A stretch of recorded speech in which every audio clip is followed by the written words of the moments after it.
Hello there. Can we talk about the new iPhones?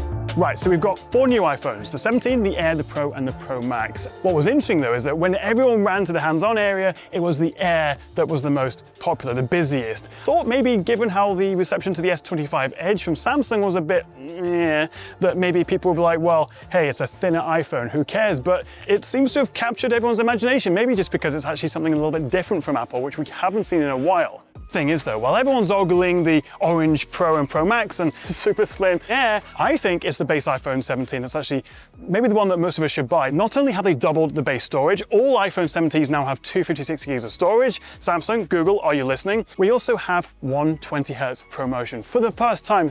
Thank the Tim Apple in the sky, or well, more likely over there. So everything just feels smoother, whether it's games that support high refresh, just swiping around the home screen, everything you do will feel faster. And combined with that double base storage, honestly, that alone is enough for an upgrade for me. They've also made the screen brighter and tougher and added a bit of an anti-reflective coating to it, although I can't say it's made that much difference. New chip, of course, the Apple A19, with Apple saying that the graphics are 20% faster than last year. We also have a longer battery, more on that in a second, and it comes in 5 lovely colors. I think this sage and the lavender are the highlights. We've also got mist blue, black, and white.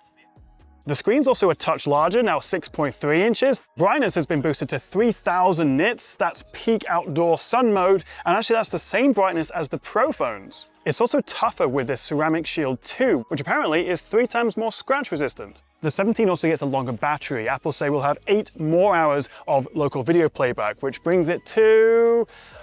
I can't remember, I'm going to put it on screen there. Anyway, quite a significant jump for the 17, and we get faster charging. 20 minutes will top you up 50%.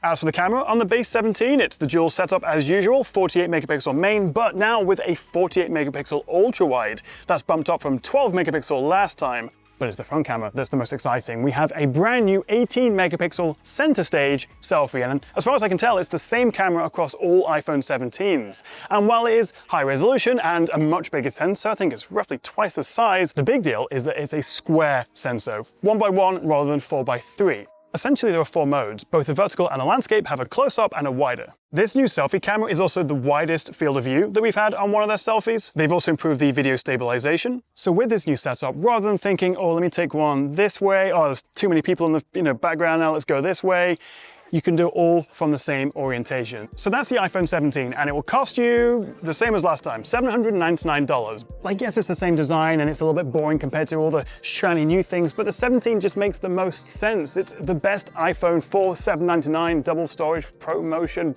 better battery, A19, brighter screen, always on display as I'm being reminded off camera. I think the 17 is the one to get. Let's move on to the 17 Air. This is what's getting all the attention. I mean, just look at this thing. Just 5.6 millimeters thick. It is stunning. In the 4 very nice colors, we've got space black, cloud white, light gold, which may be my favorite one, or this sky blue. The crazy thing is, this new 17 Air is Apple's most durable iPhone ever, despite the slender size, and that's because we have their new Ceramic Shield glass on the front, and also using Ceramic Shield on the back now. And it still gets the same IP68 rating. Now you're probably thinking, what the hell is that rectangle thing at the top of the phone? That is called the plateau. And this contains the camera, the speaker, the chip. They've basically crammed everything into this little thicker area to make the rest of the phone thinner and just fill that basically with the battery. It is eSIM only though, and that goes for everywhere globally, whereas the iPhone 17, the Pro and the Max can still support physical SIM cards, although only in some territories and actually less than before. The US, Mexico, Canada, Japan, a lot of the Middle East are all now eSIM, which actually is an advantage now because you get an extra 2 hours of battery across all the devices simply because they can squeeze in a bigger battery. Now, speaking of the battery, really this is going to be the main compromise, well, except for only having one camera lens, for going with the Air. Apple say that you're going to get an all-day battery. It should be roughly on par with last year's iPhone 16 Pro, so definitely solid, if not fantastic.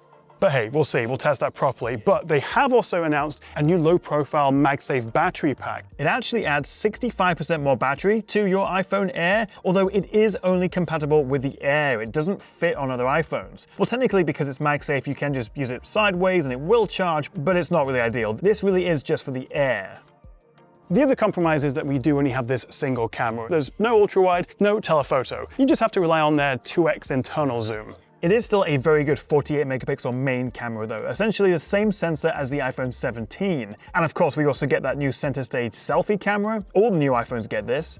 As for the screen, we're talking 6.5 inches, making it a little bit bigger than the base iPhone. And I think actually the Goldilocks size, it feels great in the hand, as the YouTuber cliche goes. But we're still getting that 120Hz ProMotion, the same 3000 nits of peak outdoor brightness. Oh, and of course 256 gigs of storage as standard.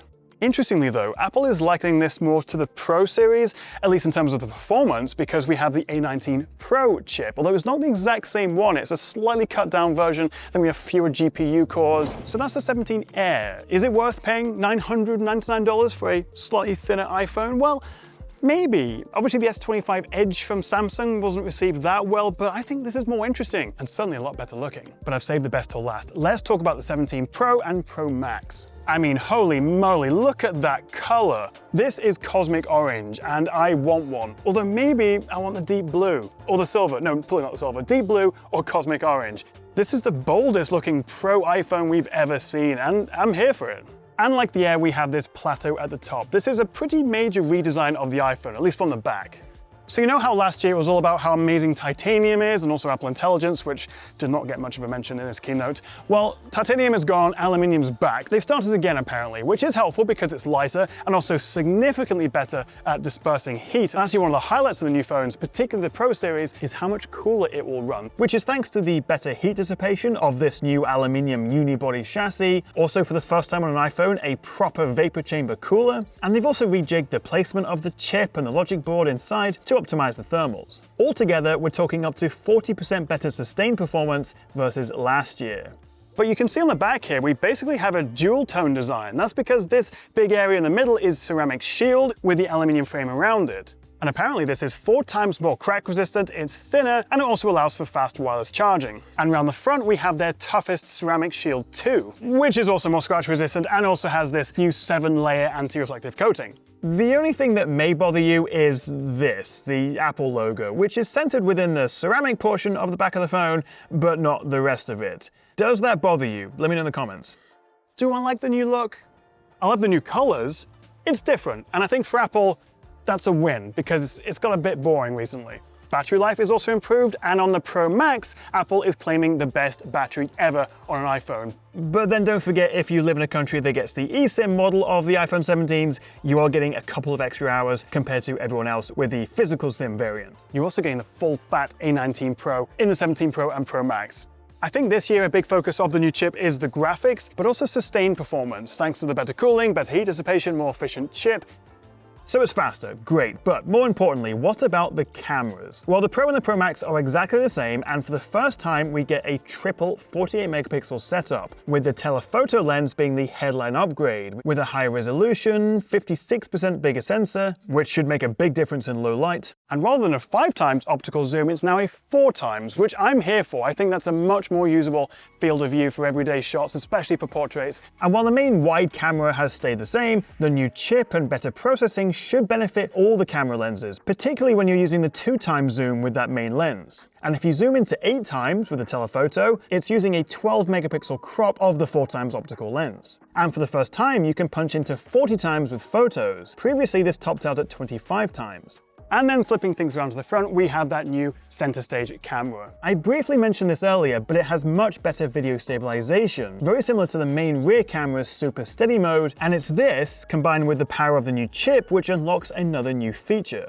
Dual record, front and back cameras at the same time. I know we've had that on basically all Android phones since the beginning of time, but iPhone has finally caught up, so you can walk around with your pretty little face in the frame and also record what's going on behind you, and you can punch in and out and change between the lenses. The only limitation is that it tops out at 4K 30. You can't shoot 4K 60. Also, there is no sign of 8K video recording, which was rumored for the new phones. That never happened, but also fine. And just like the rest of the lineup, we also get 256 gigs of storage, although for the first time, you can now spec a Pro Max with 2 terabytes. There's also a couple of new video modes for super high-end productions that you and I are probably never going to use. There's also a couple of new cases. They're tech-woven one, although I'm always a fan of the silicone. So let me get this right for the Pro phones. New chip, brighter screen, tougher glass on the front, well, ceramic on the front and back now. The new design with the plateau, the bump-top 48 megapixel telephoto and just general camera improvements as well. New colors, which I'm genuinely excited about. The center stage camera with that new 1x1 sensor for horizontal and vertical, much better cooling, which I'm very excited about because my current 16 Pro Max is getting quite toasty as I'm shooting all this stuff here. And